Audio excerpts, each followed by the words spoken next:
Être fidèle dans les richesses injustes. Troisième chose, je l'avais prêché, c'est être fidèle d'en rendre aux autres ce qu'on leur doit. Alléluia. Mais ça, je l'ai traité la dernière fois. Et vous l'avez dans l'ouvrage. La quatrième chose, c'est ce que j'ai traité dimanche dernier. C'est être fidèle malgré les injustices non résolues. Ça, c'est ce que dimanche dernier, je vous ai parlé de supporter les injustices. Supporter les injustices. Et je vous ai expliqué pour dire que la grâce surabondante est elle-même une forme d'injustice spirituelle. C'est-à-dire Dieu vient te donner au-delà de ce que tu mérites. Donc ce n'est pas juste. C'est une forme d'injustice mais positive. C'est comme ça la grâce. Alléluia. La vie va vous envoyer des problèmes. La Bible dit, Paul dit dans le livre de 2 Corinthiens 6, il dit cela, il dit vous n'avez pas pu supporter quelques injustices. Ce n'est pas les injustices. Dieu est le Dieu de justice, il faut les régler. Mais il y a des problèmes injustes que vous allez voir que vous n'arrivez pas à résoudre. Ça peut être des problèmes de famille, ça peut être des problèmes avec votre conjoint, ça peut être un problème avec ton travail. Tu pries, au début c'est normal que tu te battes pour trouver justice. Tu pries. Mais plus tu te rends compte que ton cœur devient amer, de voir la méchanceté des gens, l'injustice des personnes, mais que malgré tes prières, le problème n'est pas résolu, s'il te plaît, ne perds pas tes valeurs, continue, avance. Sois fidèle à Dieu. Qu'est-ce que ce passage explique? La richesse injuste, ça veut dire qu'il y a de la richesse même dans l'injustice. L'injustice non résolue à ton rythme, parce que Dieu va résoudre toujours l'injustice, mais pas à ton temps. Dieu a rendu justice à Joseph en l'élevant au-dessus de Potiphar et de Madame Potiphar. Dieu a rendu justice à Joseph en l'élevant au-dessus de ses frères. Dieu lui a rendu justice. Donc la justice de Dieu n'est pas forcément là où tu veux qu'elle soit résolue. Toi, tu veux qu'on te paye tes droits. Dieu veut t'élever au-dessus de ceux qui t'ont pris tes droits. Donc, il y a des injustices qui semblent irrésolues. Mais la Bible dit que ce sont des richesses. Les richesses injustes. Là, le mot cette fois-ci, l'injustice est rattaché à la richesse elle-même. Mais le mot richesse est un mot qui est positif.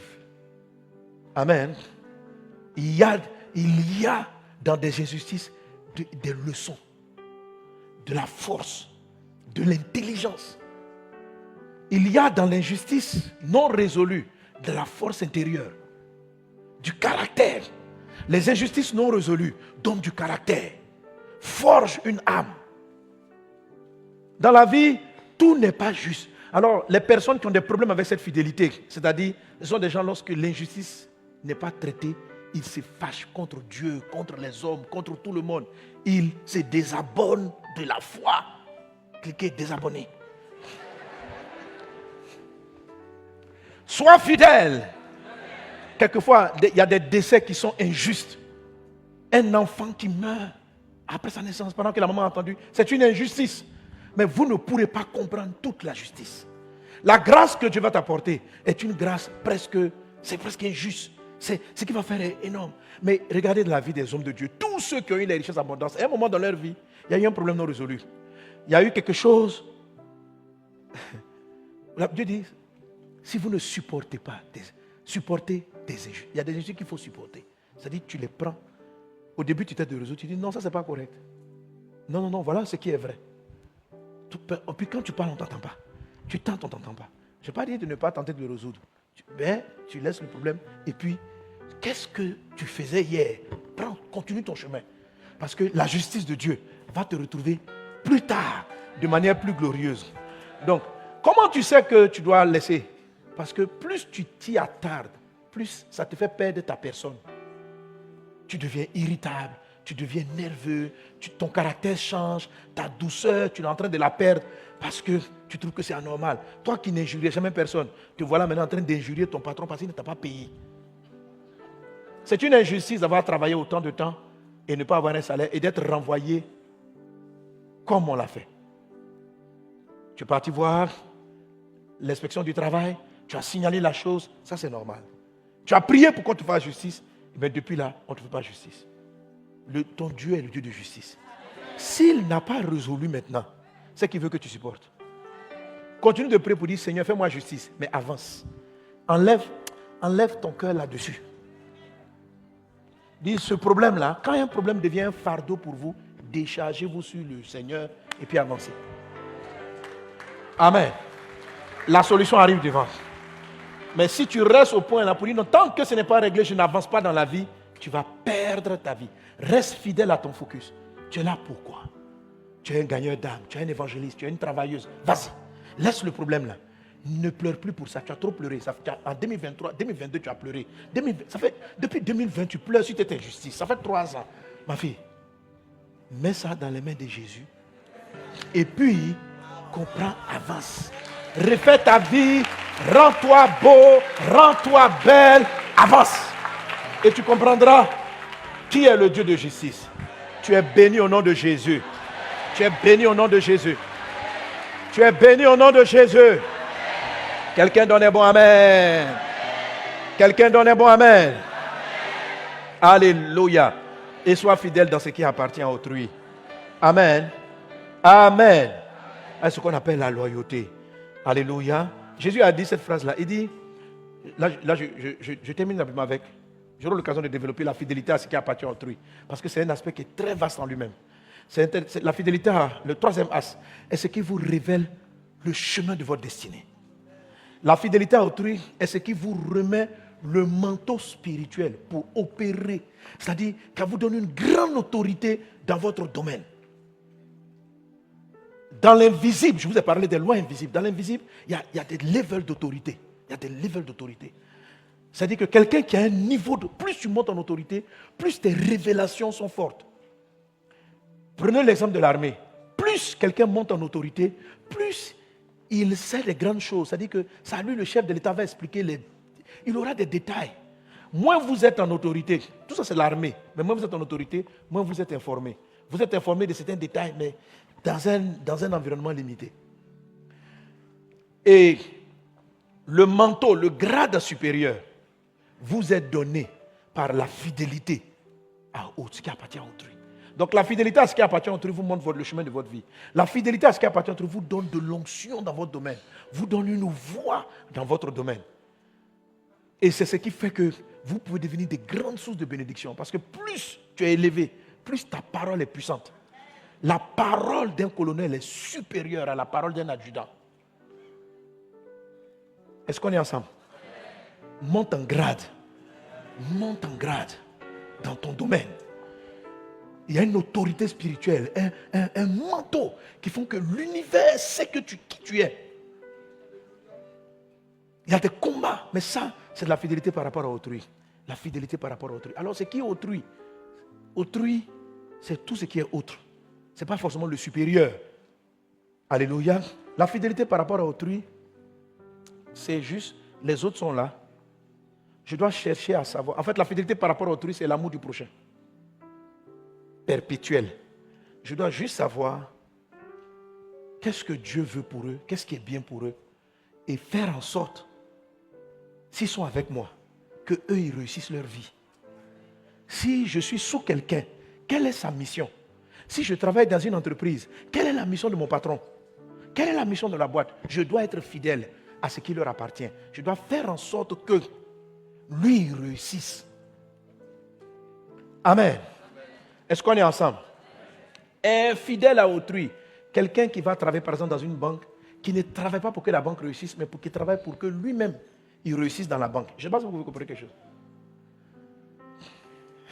C'est-à-dire que ça c'est l'esprit du monde, c'est de l'égoïsme. C'est travailler pour soi. Le monde nous apprend à nous servir des autres et non à les servir. La vérité c'est que quand tu vas travailler dans l'entreprise, tu ne travailles pas pour l'entreprise. La plupart, on ne travaille pas pour l'entreprise. On fait en sorte que l'entreprise travaille pour que nous, on atteigne nos propres objectifs. On n'est pas fidèle à ce qui leur appartient. Ce qui fait que nous-mêmes, on ne trouve pas. Jésus a dit, je suis le plus grand. Pourquoi? Parce que je vous sers. Jésus était le premier serviteur. Jésus a fait en sorte que nos vies réussissent. Il a donné sa vie pour que nous, on réussisse. Il a vécu sa vie pour que Dieu le Père atteigne ses objectifs. Dieu le Père aussi a tout fait pour que Jésus-Christ atteigne. En fait, la fidélité à autrui, c'est que quand je regarde une personne, je l'aime et je veux qu'elle soit bien. C'est ce qui fait que, par exemple, fidèle à autrui, c'est ce qui fait vous rendre fidèle dans votre mariage. Parce que quand tu vois ta femme, tu veux qu'elle soit bien. Quand tu vois ton mari, tu ne cherches pas le bien qu'il t'apporte. Tu vois comment toi tu vas faire pour que lui soit bien. C'est ça. Comment je vais faire pour que l'autre soit bien? Et je fais en sorte qu'il soit bien. Et je suis fidèle à cela. Est-ce qu'on est ensemble? Est-ce qu'on est ensemble? Alléluia. Si tu marches avec des personnes juste pour profiter d'elles, tu n'es pas fidèle à autrui, tu te sers d'elles. Et ça là, tu ne trouveras jamais ta destinée. Joseph a trouvé son destin qui était de régner sur l'Égypte en faisant en sorte que Potiphar devienne riche. Il a fait tout pour faire réussir les projets de Potiphar. Pendant qu'il était en train d'apprendre à Potiphar, en train de faire réussir Potiphar, lui-même, il était en train d'écrire sa position. Oui. Pendant que tu travailles et que tu t'investis pour que d'autres réussissent, tu es en train de construire toi-même ton propre chemin. Si vous êtes fidèle à ce qui appartient à autrui, on vous donnera ce qui est à vous. Donc, ce qui est à toi ne t'est pas d'abord révélé. Tu dis, non, moi je sais que dans la vie, je serai un grand prédicateur. Il ne faut pas chercher d'abord à ce que les gens me donnent la plateforme. Je vais prêcher, Non. Le pasteur où tu es là, qu'est-ce que Dieu lui a dit? L'église dans laquelle tu es, quelle est la vision? Il y a beaucoup de gens qui sont assis, ils savent qu'ils ne trouvent pas leur destinée parce qu'ils ne sont pas fidèles à ce qui appartient à autrui. Dieu t'a dit, viens, avance en eux. Alléluia. Mais si tu m'écoutes en disant, qu'est-ce que le pasteur me donne? Qu'est-ce que je reçois? Ces messages me font du bien. Son message m'aide. Ça, c'est bien. Mais ce n'est pas encore la fidélité. La fidélité à autrui, c'est mon pasteur. Qu'est-ce que Dieu lui a dit? Quelle est sa vision? Je vais faire en sorte que du peu que j'ai, elle réussisse. Pendant que tu commences à chercher à ce que tu vas faire pour que lui réussisse, toi-même, tu es en train de développer ton expertise. Et à un moment donné, tu ne vas pas quitter la maison de Dieu. À un moment donné, par exemple, supposons que tu dis que je sens que je dois servir à l'accueil. Je t'assure, développer l'accueil. Atteindre un niveau, le pasteur dit, il veut qu'on soit souriant. Parce que Dieu lui a dit qu'il doit être un pasteur accueillant, qui reçoit bien tout le monde. Et toi, tu es fidèle à ce qu'il a dit, à ce que Dieu lui a dit. Tu ne vas pas t'arrêter à l'accueil pour faire ce que toi tu veux. Oui. Amen. Quel est son fardeau? Souvent, la personne ne connaît même pas son propre fardeau. Mais vous-même, vous priez pour dire, Seigneur, ce que tu lui as dit, montre-le-moi pour que ça marche. Quelqu'un peut prier pour que sa vie réussisse, mais quelqu'un d'autre va inverser. C'est-à-dire, dans ta prière, tu ne peux pas seulement pour que toi, ta vie réussisse. Tu pries pour que la maison, l'église, l'entreprise dans laquelle tu es réussisse. Le pays dans lequel tu es réussisse. Tu es fidèle à un pays, au pays dans lequel Dieu t'a envoyé en mission, à l'entreprise dans laquelle Dieu t'a placé, au pasteur que Dieu t'a donné, aux enfants que Dieu t'a donné. Oui, il faut être fidèle à ses enfants. C'est quoi fidèle à ses enfants? Qui sont mes enfants? Qu'est-ce que Dieu a prévu pour eux? Je vais m'investir, les éduquer, les chicoter quand il faut. Il faut être fidèle à la chicote de ton enfant. Amen. Pour que l'enfant atteigne, tu es fidèle à ce qui appartient, à sa destinée. Tu travailles avec ton patron, tu es fidèle. Et au fur et à mesure, tu es à l'église, tu es à l'accueil, tu es fidèle. Tu restes à ton poste. Pourquoi? Parce que tu as appris que le pasteur dit, il veut qu'on accueille bien.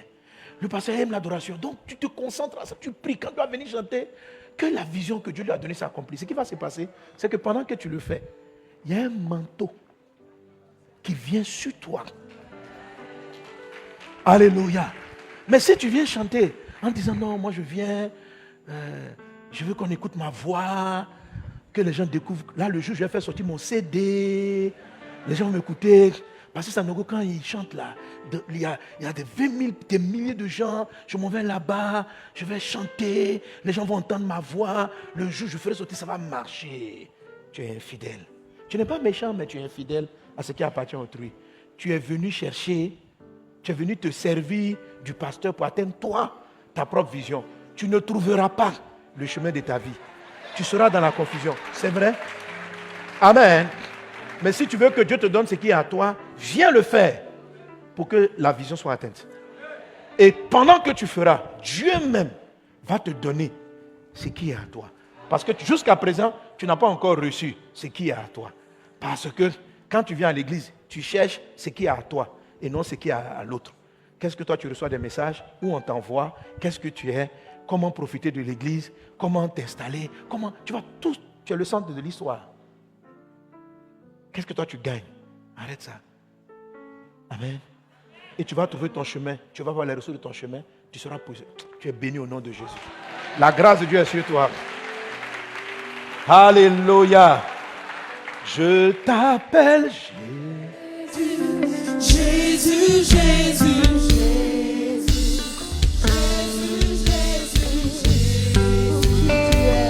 Pour qui tu es, je t'appelle Jésus. Je t'appelle Jésus. Oh, oh, oh, pour qui tu es, je t'appelle Jésus.